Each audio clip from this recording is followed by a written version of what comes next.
Почитувани гледачи, започнуваме со урбаните вести и добре дојдовте во нив. Наградата Golden Oryx за најдобар млад джез музичар за 2017 година вечерва ќе му биде доделена на тапанарот Виктор Филиповски. Доделувањето на наградата го организираат Скопскиот джез фестивал во соработка со Qatar Airways. Во продолжение следуваат насловите за денеска. Над 445.000 граѓани во ризик од сиромаштијата. Македонската филхармонија на 25 октомври ќе ја почне новата концертна сезона. 10 години и лирика, највисоко ниво на инвестициски услуги на македонскиот пазар. Романот Мемуарите на една млечка од Миневски објавен на бугарски јазик. Објавен е зборникот Македонски писатели на членовите на Друштвото на писателите на Македонија. Во следните неколку минути следува блокот посветен на локалните избори. Да проследиме што се случуваше на вториот ден после првиот круг од локалните избори.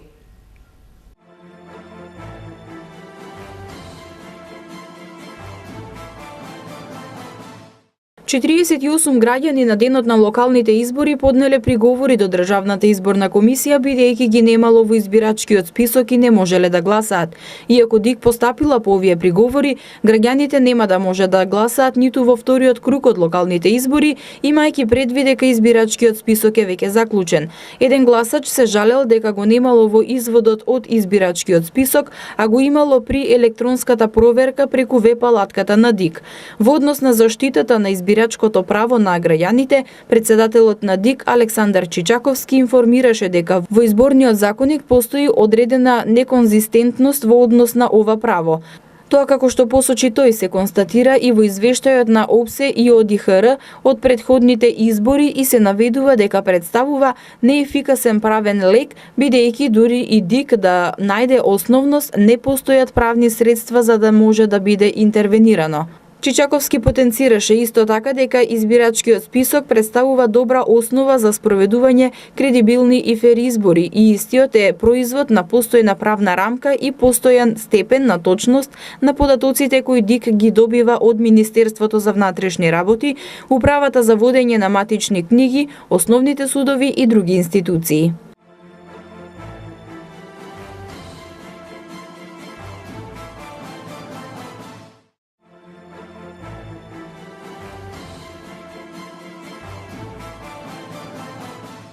Алатката за информирање на гласачите локален избор ќе продолжи да биде достапна и во корист на граѓаните и по првиот круг на гласањето. Во 3 од 5 фокус општини кои се опфатени со алатката ќе има гласање и во втор круг на 29 октомври во Чаир, Росоман и Струга. Освен во овие општини, алатката беше достапна и во аеродром и Струмица, каде градоначалници беа избрани во првиот круг на гласање. Во изминативе 3 недели тимот на локален избор направи повеќе од 30 презентации во сите фокус општини, и тоа непосредно со граѓани, целосно во урбани заедници, во универзитети, со средношколци што наполниле 18 години, како и со пензионери со цел информирано гласање и подобра информираност за програмите и ставовите на кандидатите и партиите кои учествуваат на локалните избори. Институтот за истражување Импакт ќе објави анализа на податоците по завршувањето на изборната трка. Алатката локален избор ја креираше Институтот за истражување Импакт со финансиска поддршка на амбасадата на Кралството на Холандија во Македонија.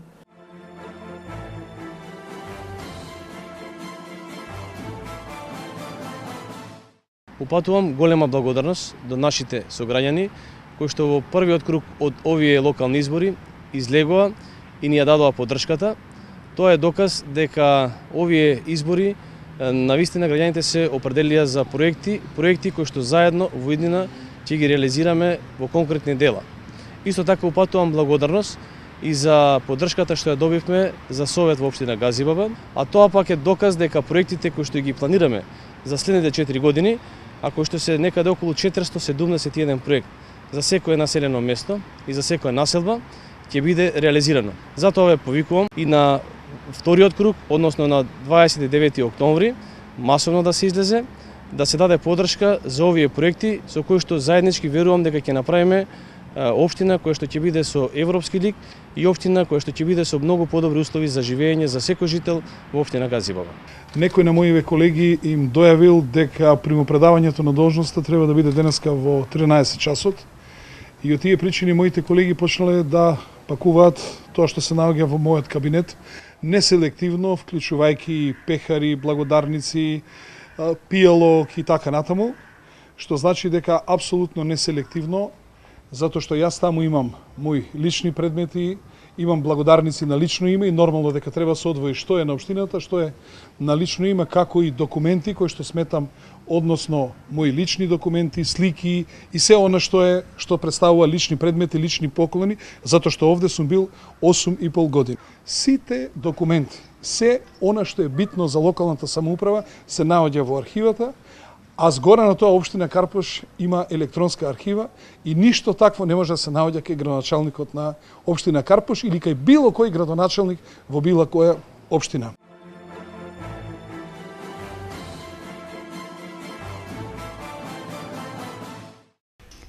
...445.000 лица во Македонија живеат со месечен приход помал од 6.500 денари, а 10% од нив се и вработени, што е алармантен показател за катастрофалната состојба со сиромаштијата во Македонија.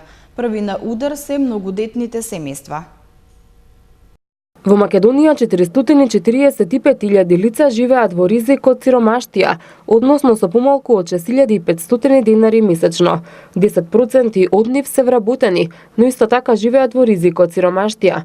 Највисок степен на сиромаштија имаат семејствата со 3 или повеќе деца.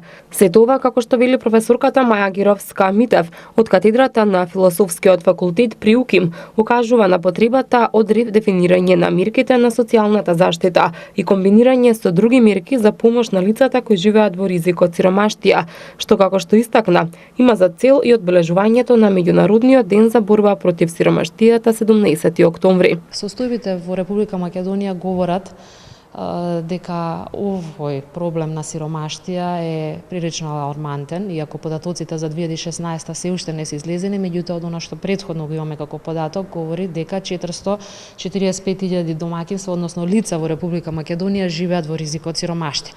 Што значи тоа дека 445.000 лица во 2015 година живееле под или со 6.500 денари месечно.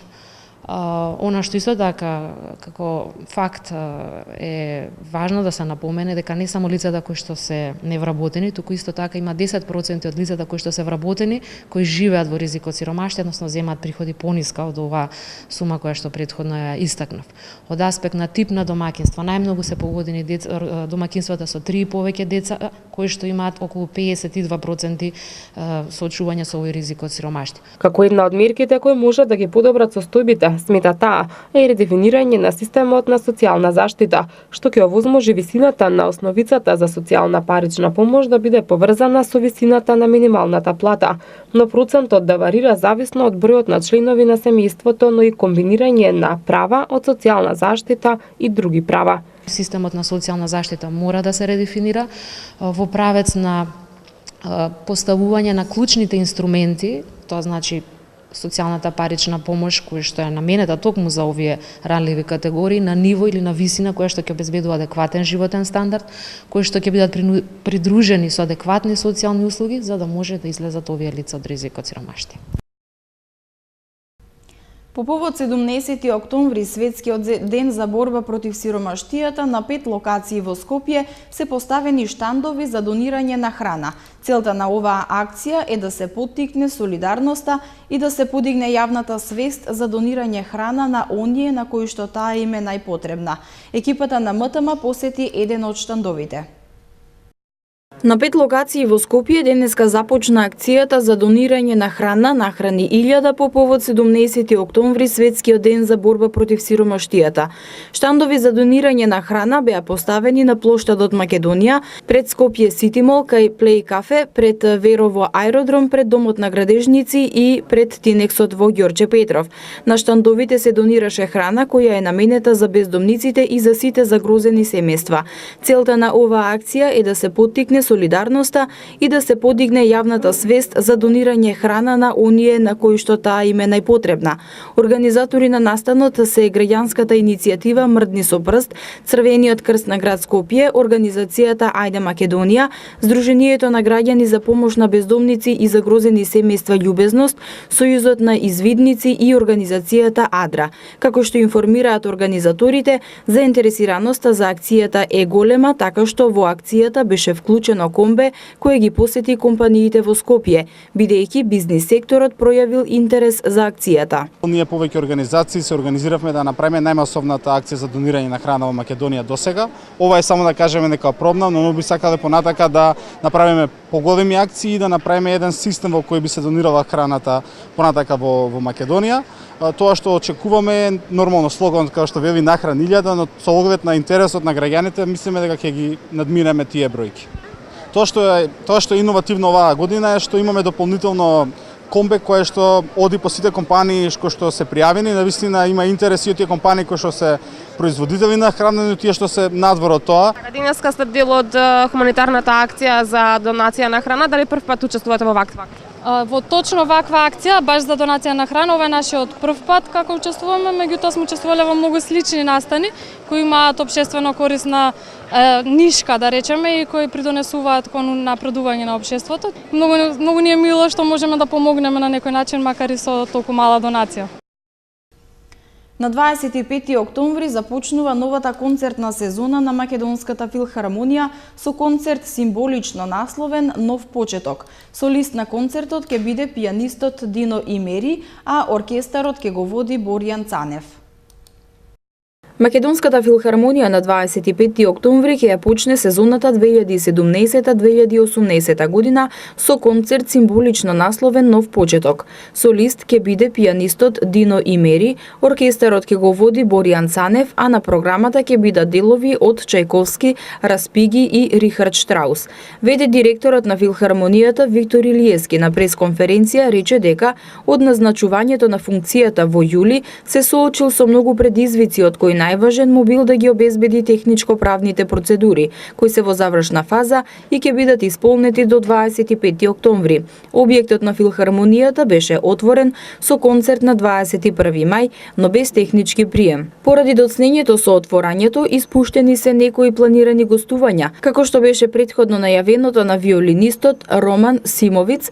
На 9 ноември ќе гостува познатиот пијанист Борис Безеровски, а во вториот дел на концертната сезона од јануари 2018, рече Илиевски, ќе гостуваат големи музички имиња. Ми представува задоволство што ја имам честа да ја водам ова институција која што е од големо значење за државата, се разбира и за градот Скопје, еден репрезентативен оркестар кој што конечно после 74 години го доби своето заслужно место во овој прекрасен храм на музиката, во дом кој што ние ги имаме сите услови за работа и за креирање на музика, интерпретација на најдобрите и најспецифичните дела од железниот репертоар, се разбира и за сите можности како оркестар, како установа, почнувајќи од администрацијата, ги имаат сите услови, административни простории, продолжувајќи со новата продукција која што ја отвараме и ја најавуваме како Македонска филхармонија. Диригентот Боријан Цанев и виолинистката Ана Кондратенко искажаа задоволство што почнуваат да работат во концертна сала со услови какви што имаат нивните колеги низ светот. Имаме убава програма, имаме извонреден солист, млад, Дино Имери, претпоставам го познавате. Ќе го свири можеби еден од најпознатите концерти за пијано на сите времиња, Чајковски, бемол. Од програмата во вториот дел ќе бидат на репертоар две дела кои што се капитални, би рекол, во оркестарската литература.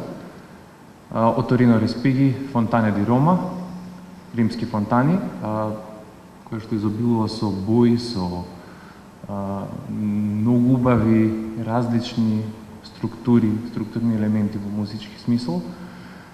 И секако едно од капиталните дела кои што се потребни да ги поседува секој оркестар, тоа е Тил Eulenspiegel на Рихард Штраус, и некако почнуваме да го заокружуваме Рихард Штраус како автор. Филхармонијата има и студио опремено со врвна техника за аудиозаписи, ново лого со ликот на новиот објект и редизајнирана веб страница. Воведува нов начин на презентација на концертната програма, рекламирање на концертите со спотови со цел да се приближат до сите граѓани. Следниот концерт ќе биде на 2 ноември, симфонија на тажни песни со Ана Дурловски и диригентот Емил Табаков. Мемоарите на една млечка, роман од Блаже Миневски, е објавен на бугарски јазик од издавачката куќа Изида од Софија. Преводот од македонски на бугарски јазик е на писателот Маријан Петров. Романот Мемоарите на една млечка од Блаже Миневски е објавен од издавачката куќа Изда од Софија. Преводот од македонски на бугарски јазик е на писателот Маријан Петров, а уредник на изданието во едицијата Современ европски роман е Тања Попова. Во мемоарите на глуварчето се бележат приказни од разни времиња за комитите, за падот на социјализмот и за градењето на дивиот, примитивниот капитализам по балкански. Приказни за несреќи кои ги носат ветровите што дуваат како ќе им текне, пишува меѓу другото во текстот за бугарското издание на Мемоарите на една млечка. Освен на бугарски јазик, романи на Миневски се објавени и на италијански, англиски, ерменски, кинески, словенечки, српски и арапски јазик. 25 години Илирика, која започнала со деловна активност во Словенија, е една од ретките целосно приватни финансиски куќи со значаен удел на пазарот и висока доверба на квалитет, а веќе 10 години го гради својот успех и на македонскиот пазар. Врвната брокерска куќа во Македонија, Илирика, го прослави својот 10 годишен јубилеј. Илирика во овие 10 години откако постои во Македонија, успева да го одржи највисокото ниво на инвестициски услуги на македонскиот пазар и како високо стручна финансиска институција да обезбеди лична, ефикасна и комплетна услуга која ги исполнува барањата на сите клиенти. Со нивната стручност, знаење и богато искуство им нудат на инвеститорите честно, сигурно и промислено управување со имот, а клиентите имаат одлични резултати и позиции на пазарот. Илирика во своето 10 годишно работење на македонскиот пазар имаше и турбулентен период за време на светската криза, но успеа да го преживеат овој период и да изградат цврсти врски со клиентите. А за успешното работење говори и добиеното меѓународно признание за најдобро управуван фонд во 2016 година. Коста Костадиновски, главен директор во инвестицискиот фонд Илирика, за клучот на успехот на Илирика вели дека е вложено многу труд во анализа на компании, работа со клиенти и давање на коректни стратегии за клиентите, а најголем успех е довербата на клиентите. Пред 10 години ги формиравме првите фондови во Македонија, така да овој јубилеј не е само наш јубилеј, него е јубилеј на општо за значаен момент и за целиот пазар на капитал, за финансискиот систем во Македонија. Почнавме во еден период кој што беше така исклучително добар и интересен за берзата, потоа имавме еден страшно турбулентен периодот на големата светска криза и сите импликации после неа. Меѓутоа, низ овие години тоа го преживеавме на некој начин, направивме јаки и силни врски со клиентите низ овие тешки времења, така да тоа е се некој наш најголем капитал. Последниве 5 години имаме исклучително добри резултати, континуиран пораст на средствата под управување и одлични приноси. Минатата година, односно на почетокот на оваа година, за 2016 година добивме едно меѓународно признание од британскиот магазин Investors Review за најдобро управуван фонд во Република Македонија, тоа е за фондот Илирика Југоисточна Европа. Индивидуален пристап со клиентите, согласно нивните барања, очекувања и потреби, е она што го преферираат во Илирика, а во делот на палетата на услуги го имаат најширокиот спектар на услуги на пазарот, од брокерски услуги, управување со портфолио, управување со фондови, па се до инвестициско советување. За граѓаните кои се заинтересирани да се вклучат во успешната приказна на Илирика, Костадиновски ги советува дека вистинско и правилно време е преку континуирано вложување на помали износи. Вистинското време или лошото време може да се избегне со преку вложување на помали износи во континуитет, што е еден совет со кој што доста добро поминавме ние за време на сите оние турбуленции кои што ги имаше на пазарот, и тоа е еден најрационален пристап. Значи вложување и на континуирана акумулација на средства на личната инвестициска сметка.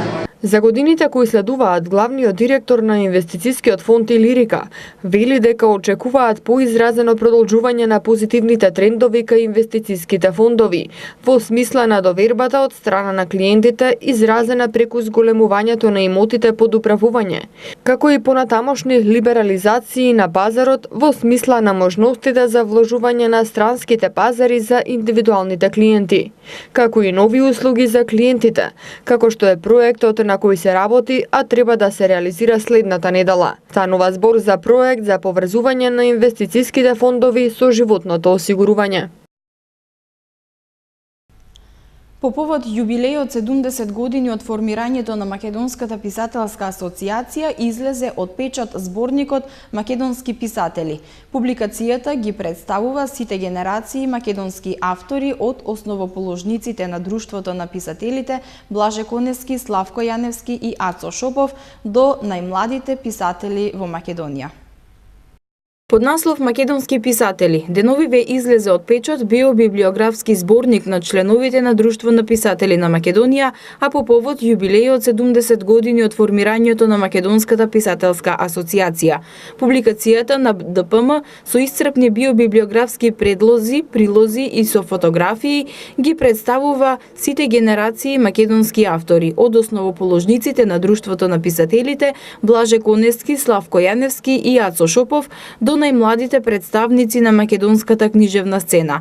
Во ова досега најобемно и најсеопфатно издание посветено на писателите во Македонија, нотирани се околу 13.000 наслови објавени на македонски, албански, турски, српски, влашки, ромски, хрватски и бошначки јазик. Делата се од областа на поезијата, романот, расказот, критиката, есеистиката, литературата за деца, драмата и книжевната наука. Преку означување на првите изданија на сите наслови објавени од ослободувањето до денес, зборникот на Друштво на писатели на Македонија го представува богатството на современата македонска литература во најзначајните фази од нејзиниот развој, како важен влог во македонската национална и културна историја. Друштвото на писателите на Македонија е формирано во 1947 година. ДПМ е прва асоциација на уметници во Македонија со најдолга традиција и со најголем број членови, вкупно 540 писатели. Регионалниот центар за управување со кризи информира дека утре без електрична енергија ќе останат неколку скопски општини. Станува збор за општините Карпош, Центар, Ѓорче Петров и Студеничани. Без струја утре ќе бидат дел од корисниците од општините Карпош, Центар, Ѓорче Петров и Студеничани, информираат од Регионалниот центар за управување со кризи Скопје. Во периодот од 9 часот до 13 часот без струја ќе бидат корисниците од булевар Илинден кај ресторанот Имес во општина Карпош. Од 8 часот и 30 минути до 10 часот дел од корисниците од улица Црвена вода во општина Центар.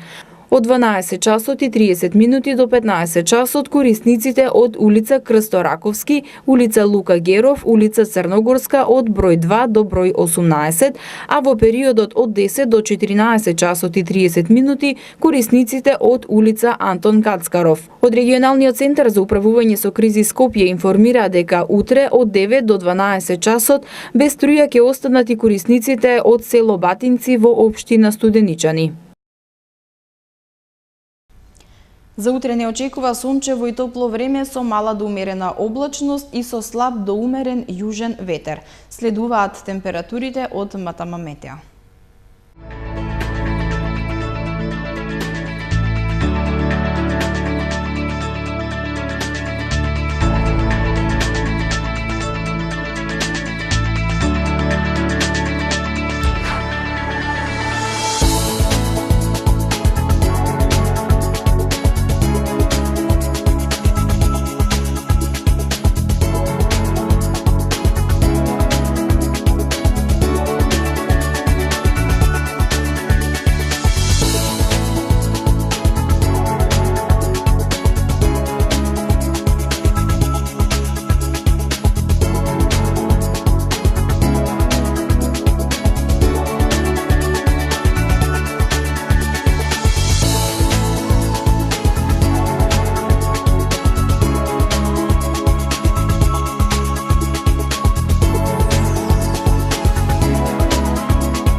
За крај уште една информација. Балетскиот спектакл на мраз Орево Кршачка од Петар Илич Чековски, кој требаше да се одржи на 24 ноември, поради технички причини е презакажан за 4 декември 2017 година во Македонската опера и балет со почеток во 20 часот. Од Прагма продукција известуваат дека купените билети со датум од 24 ноември се важечки и нема потреба да се менуваат за билети со нов датум. Почитувани гледачи, со оваа вест ги завршуваме урбаните вести. Ви благодарам на вниманието, останете понатаму со програмата на МТМ. Повеќе информации можете да добиете на mtm.mk. Довидување.